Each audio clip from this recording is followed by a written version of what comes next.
Okey, nombor 11. Satah kertas. Kedudukan rumah Asfah. Gantikan koordinat.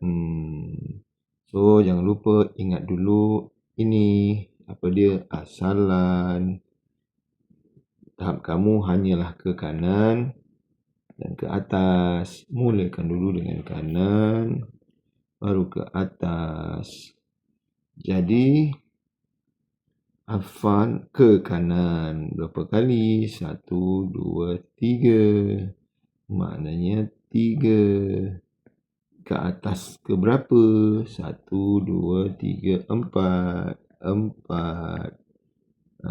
Ataupun kalau awak bijak, awak nampak nombor ni dengan nombor yang ini. Mulakan dengan X, baru dengan Y. Mulakan kanan, baru mulakan atas.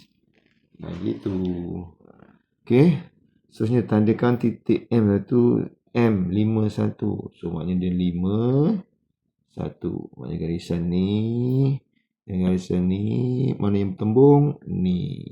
Itulah M.